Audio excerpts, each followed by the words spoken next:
funded by the Broadcasting Authority of Ireland with the television licence fee.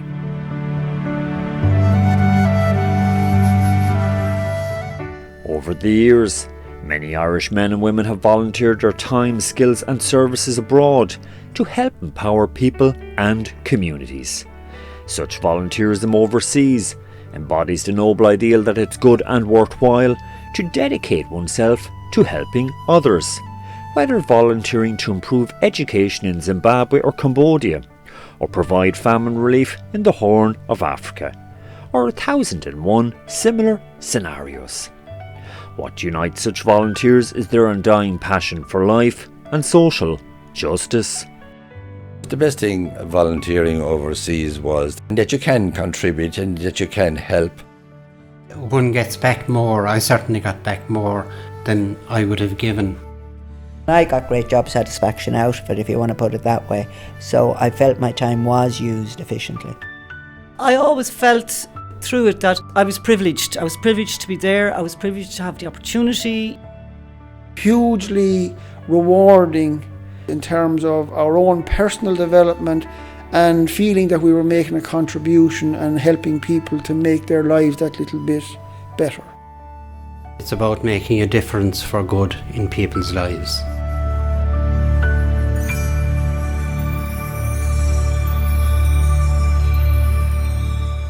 Over the next 3 programmes in this Wanting to Help Others series, we're going to investigate the stories of 9 Irish volunteers overseas. We begin with Frances O'Keefe, a nurse originally from County Limerick. In 1992 she went to the war-torn and famine-ravaged country of Somalia to do emergency famine relief work there with the humanitarian and development agency Concern. In August 92 I went to Somalia for 6 months, and without a doubt that was the most challenging, most difficult, most rewarding place I've ever been. Why? Why was it the most challenging? Well, first of all, it was pure war. I mean, our lives were in danger every single day. So we found ourselves under the bonnets of cars, behind bushes, under trees. You were travelled everywhere with guns in the car to protect us, and they were wonderful, and they risked their lives for us. These guys we basically hired cars, and the cars came with protection. And wow, you don't get that in Ireland. No, you don't get that now. You don't get it now overseas either, but you did get it in those times. So where exactly did Frances work in Somalia? I arrived there in August, and I was sent to a place called Baidoa, and that was the epicenter of the famine at the time. And I think between the end of August and I think the first week of September, we buried almost 3,500 people. 3,500. So, yeah, and it was in a very small area. So the burials were mass burials. We had lots of feeding centres, and maybe 4 or 5 times a day, a poor man with a donkey and cart would come around, and we'd give him the people that had died, and they were buried in a mass grave, and that became our lives, For how long? I was there for 6 months. I think in October Mary Robinson came. And I don't know if you remember that or not, but that was... That's right, she gave a very, very emotive interview to the international press. She did, and she did that which really raised international awareness about this awful situation. And she did that in our front garden, and we were watching her, and we couldn't believe how emotional and how she really understood it. It was just wonderful, because she was there for a few hours, and she absolutely understood what was going on so quickly. It was amazing to see. It probably was her finest hour. It was her finest hour. It was her finest hour. And I mean, at that stage, there was a lot of media with her. And I remember I saw men crying from all the newspapers. I mean, it was just horrendous. But I suppose we tried to focus them on her because, we were succeeding. But of course, at the time, I suppose all they could see was people dying. But as I said, if you go around the corner, you'll see those who are living, and that was the way it was working. And thank God, as time went on, we had more and more success, and more people lived and less people died. But that was a really tough spot. And they were dying from pure hunger, nothing else. They weren't dying because they were shot at. They were dying because they were in the middle of a war and they had no access to food. And it was my first time in my life seeing somebody die from nothing else but hunger. And you'll never forget it. Complete malnutrition. It's a terrible death to watch. And so it really, it's something that will stick with you for the rest of your life. And you want to make sure that you don't see it again, and so I would have to say yes from that. But the rewards were wonderful because we had so much success. We we opened up the first adult feeding centre there.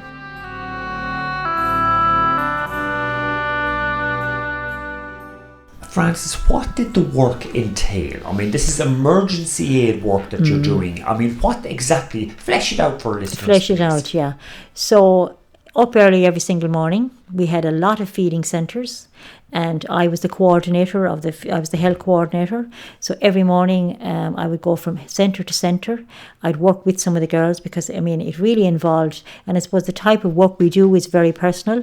So particularly with the adults. So adults can't be force-fed. You know, a child you can sit with, and so an adult you could spend a whole day trying to get them to eat. And you might ask them what do they like, and they'd say, we'd like a fish. Now we would try our best to find this fish in the middle of nowhere, but if you give them something they like, then they'll start eating the right foods. So we spent a lot of time sitting one-to-one. So it was impossible for all the girls to do that. So I would work a lot with that, making sure we had plenty of supplies, lots of medicines. We had lots of issues around bullet wounds, trying to get people into hospitals. And I can be honest and say that people got bullets removed with no anaesthetics. That was absolutely something, again, There were just none to hand. there was none to have, yeah. But the option would be, and I remember taking a guy one day and his wound was so badly infected, I brought him in from one of the villages, and when he got there they said, okay, you have one choice, we can either amputate your leg or you'll die. And the poor man had his leg amputated, and he lived to tell the tale and did fantastic. We brought him back into our own centre because we knew he wouldn't get the care he required in the hospital, and we took great care of him and he survived. So people had to make some really hard choices. I mean, I wouldn't wish it on anyone, you know. And then, I mean, in some cases, there would be so many people waiting outside the health centres to be admitted, you'd have to choose the ones you thought were going to live. And that was a really tough task, you know. God, that's just unbelievable. Yeah. Talk about, you know, oh my God. Yeah. But on the other hand, you know, I suppose you have to remember as well that, you know, I suppose there was a lot of people really, really working. I mean, the days were so long and there was no breaks. So you'd be you worked for maybe about 4 months at a time. And but I suppose everyone was working with such diligence and hard work and really determined. You know, there was a great team of people, both national and international staff. So, you know, and once we got our supplies, we were fine, absolutely fine, you know. How long did it take for those supplies to come? Oh, sometimes it took a long time. A lot of stuff was flown in.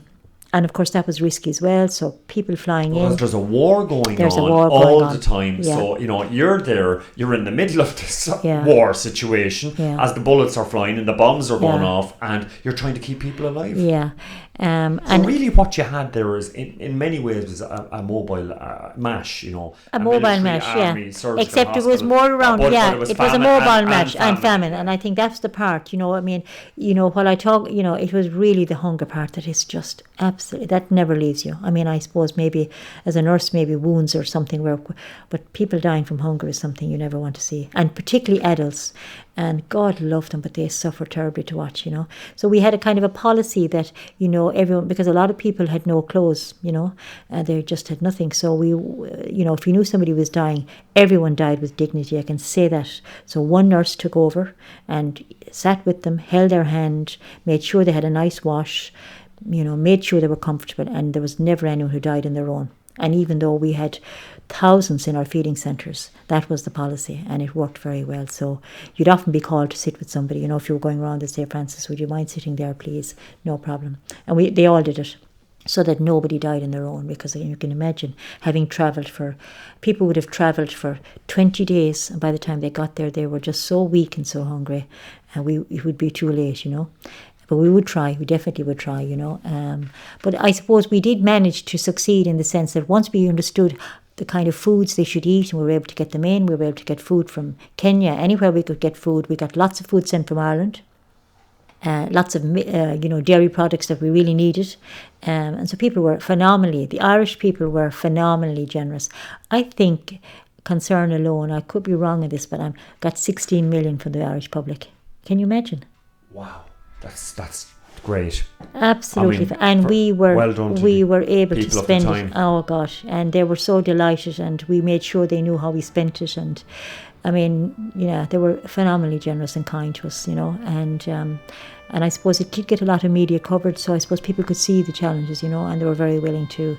And I think at that stage concerned a lot of volunteers, so like collections were coming from all over the country, So if you're from Limerick, half of Limerick were collecting. If you're from Cork, if you're from Kerry, people were just phenomenally generous,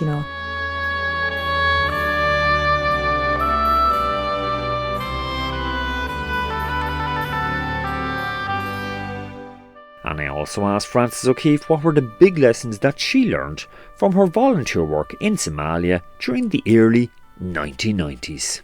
Well, people's resilience is phenomenal. People can overcome anything, and particularly if they have children. I mean, I saw parents come walk all the way and maybe die themselves and their children would survive. We saw that a lot. We had to orphan out lots of children, but the parents were determined to get them to somewhere. And of course, not always, but we did see it. So people's resilience and how people can last as long as they can without eating. It's phenomenal. People can't last very long without water, so they would drink. Water was a huge problem there as well. I just also think that the generosity of the Irish, particularly, I mean, people were so envious in the other organisations because we could do things nobody else could do.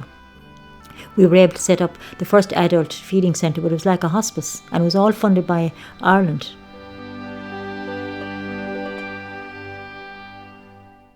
And veering away from volunteering work in Africa and turning our attention to Asia. In 2013, Colin Byrne, a primary school teacher from North County, Dublin, went to Cambodia to do volunteer education work there. Now, before we hear how Colin got on in Cambodia, first I asked him how he heard about volunteering overseas in the first place. Through a parent in the school I taught in, a parent in Donabate, a woman called Nadine Ferris France, came up to my classroom and told me she had been a development worker, and really opened my eyes in terms of the teaching and learning about global citizenship and the role that somebody could play. And it was through that conversation with her that I decided initially to spend the summer in Cambodia. And that would have been the summer of 2013. So just who did Colin do volunteer work for in Cambodia? An organisation called PEPI, PEPI Empowering Youth, which was based in northern Cambodia. And the focus was improving education for a certain amount of scholarship students in a learning centre. So, What did the work entail, Colin? We did a range of things. So there was some soft skills taught around ICT, a thing called youth empowerment was delivered as well. I took on the role of teaching English. And very soon into his new volunteer work in Cambodia, Colin Byrne decided to extend his initial 2 months there to a year, in order to have as positive an impact as possible in the Cambodian educational realm. And we tried to ensure that these students got as best possible education as we could. For a year, it was quite intensive, but there was huge growth within that year in terms of developing those young people capacities, and furthermore, there was quite a strong element on the campaign as well in terms of those young people in turn teaching others, going back to their communities and doing community projects, initiatives as well. Right, so you were training the trainees, and then the trainees were going out and becoming trainers themselves, Indeed. so to speak. Indeed. And you touched on there that the kind of 2 months, you were taken in by the whole volunteering thing and said, look, I want to spend longer out here. So you spent longer.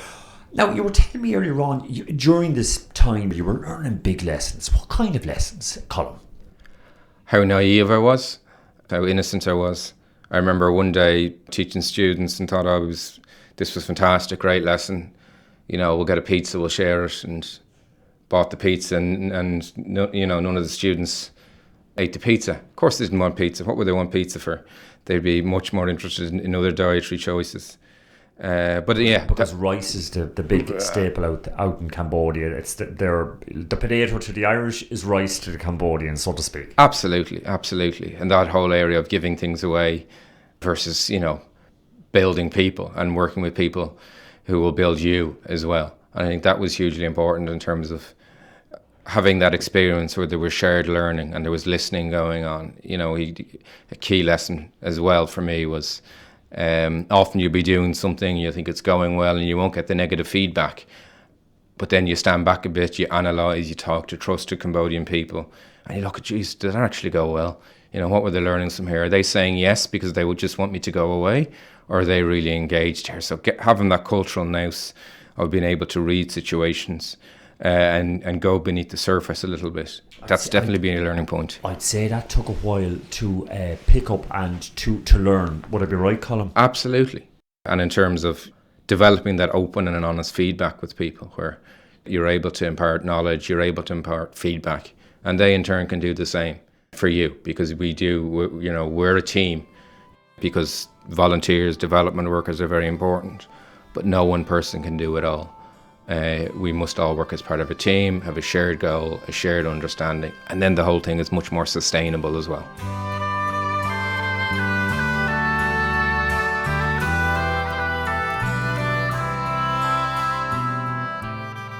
And regarding his time volunteering in Cambodia, Colin Byrne also had this inspirational story to share. I went into a school in a place called Krolan, and I was welcomed into the school as a visitor through Pepe, and saw a teacher there, and saw one of Pepe's staff, a guy called Sirac, engaged with the children in the class. And it was just magical, absolutely magical. You could see the children in the class were eating out of the palm of his hand. He had a great rapport with them. It wasn't based on fear, rather it was based on respect. It was based on getting children to think, to learn, to engage, and seeing the warmth there that those children had for Sirac, and the warmth he was giving back. It was just so, and it filled me up with hope. And it made me, realise that if one can help the likes of Sirac or a quality organisation, there's a real role there. Not for a Westerner to go up and be teaching many Cambodian children themselves, rather to help other educators. And if you can do that, then the impact is so much greater. So that memory, I must say, will be with me forever. And Colin Byrne was so taken with the idea of training and educational development for teachers that after his year of volunteer work in Cambodia in 2013 and 2014, he subsequently got a job working for an educational charity in Cambodia called See Beyond Borders. I heard about See Beyond Borders through a friend of mine who works for a cafe. He owns a cafe, and he told me about this couple called Kate and Ed Shuttleworth, who were involved in an organisation called See Beyond Borders. And See Beyond Borders had a bit of a different approach to development, very much a logic-based, research-based approach that was looking to upskill public school teachers and looking to work within the system. So not build schools, not teach children independently, work within the public school system to improve it. And work in conjunction with the Department of Education in Cambodia. Exactly, yes, and working in collaboration with the ministry in particular. So I was attracted to that, and I had the good fortune to join See Beyond Borders, and have gone from that position a number of years ago to my present role, and feel very, very fortunate to work for See Beyond Borders. And Colin Byrne would never have got the opportunity to do such work had he not experienced a brief stint of volunteer education work in Cambodia during the summer of 2013. I now call Cambodia my home, so I initially went for 2 months, and now 8 years later I happily call Cambodia my home.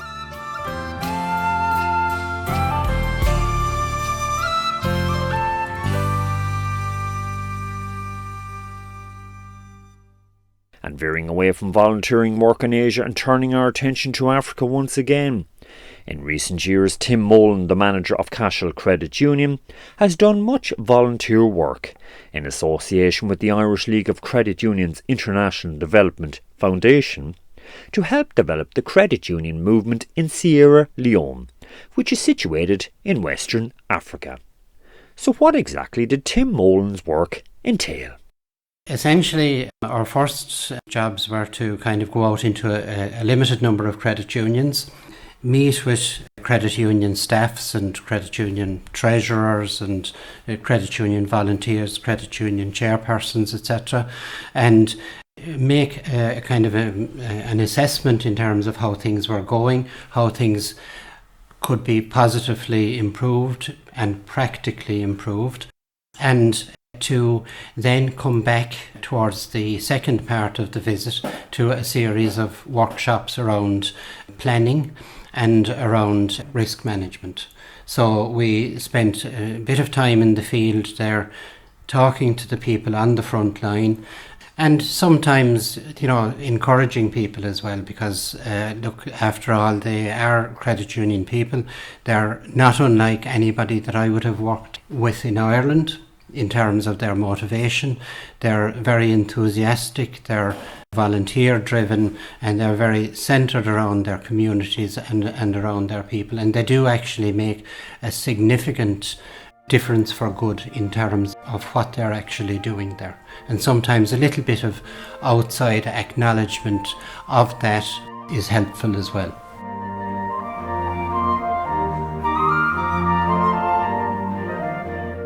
And Tim Mullen also had this to say about how much of his training work in Sierra Leone focused on ways to build up trust between the credit union movement and the general public there.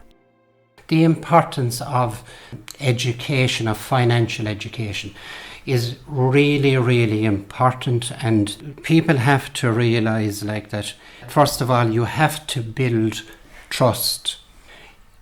Particularly for people who have very little resources, they can't afford to actually put their very hard-won savings into an institution and not be able to get it back. So hence the importance of controls, because you won't, if you don't have the trust of the people, they won't give you the money. If you don't get the money, you can't lend it out. And if you can't recover it and get it back from people, and sometimes people for one reason or another, will fall into arrears and stuff. And if you don't have good collection systems and good recovery systems, the chain, the linkage, the circle breaks down. And it's about kind of getting people to be very, very practical, that they're managing other people's monies, that the other people, for them to invest trust in you, have to be confident. And as Tim touched on earlier, much of his volunteer training work in Sierra Leone involved visits to local credit unions there. So just what did a typical visit entail? We would sit down for quite a long time and engage in discussion with, in one particular credit union we were in, it was with the chairperson and with the treasurer. And a lot of kind of good ideas got kind of thrown about. They weren't emanating from us exclusively. And in that particular credit union, first of all, they had a credit union song. And this credit union song was, they used it and used it very effectively at their own meetings. And one of the other things there that we were looking at there was, we were looking around and they had various bits and pieces of paper with the credit union logo on it. And we got to kind of discuss with them about, well, what possible uses could the credit union logo be put to? And one of the kind of conclusions at the end of the meeting was that if the credit union logo was actually used as the conduit for the credit union idea, was posted outside of the credit union building prominently, and that people could then associate the idea of credit union with this particular logo, that on this particular building, this particular building, that this was a form of very practical branding for people, including people who would have poor literacy skills. It was visible. There was a meaning around it, and all about credit union was communicated to people. And bear in mind, their literacy skills are kind of quite low there, but anybody can understand the logo then by looking at it.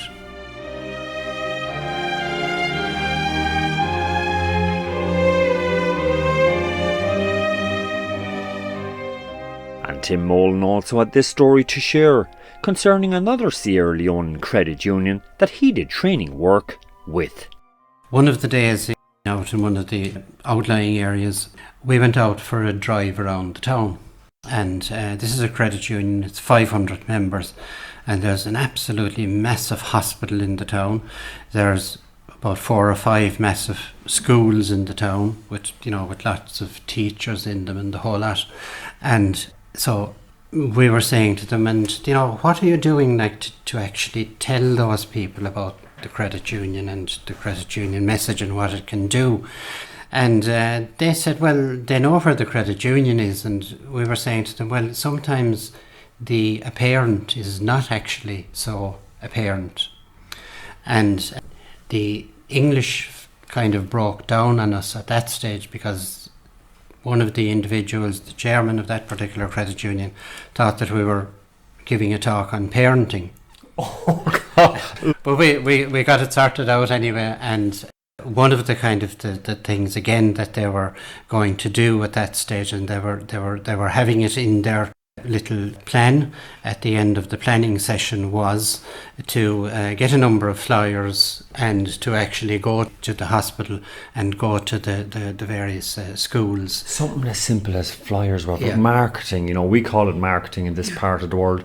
Nobody, but because of you there on the ground and saying, well, look, maybe this is a suggestion, whatever, and they took it up. Wow, Yeah. great. And again, like one of the other things we were suggesting to them, and this was something going back to the old days in Ireland, whereby when a person would come in, there was an education session, 15 to 20 minutes. So again, we were encouraging them to have, because this was a verbal education session, again, where there's high levels of illiteracy. There is little point in leafleting.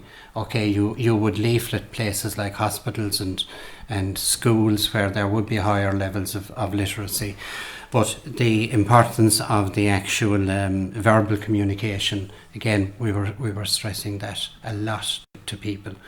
And as I said, these are a very innovative, creative grouping of people, and they're always open for suggestion like that.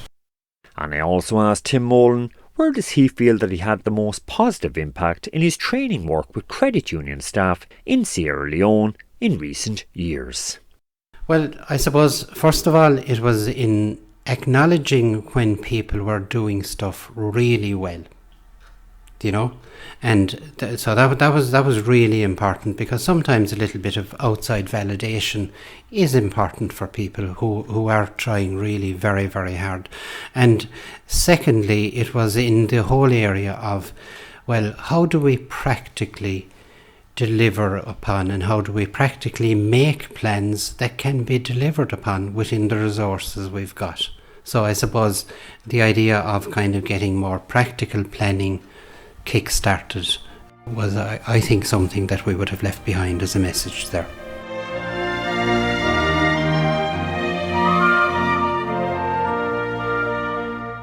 So just what was the best thing for Tim Mullen about his volunteer training work in Sierra Leone?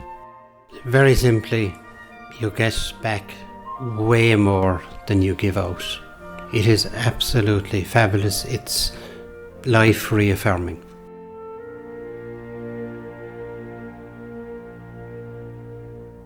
Funded by the Broadcasting Authority of Ireland with the television licence fee.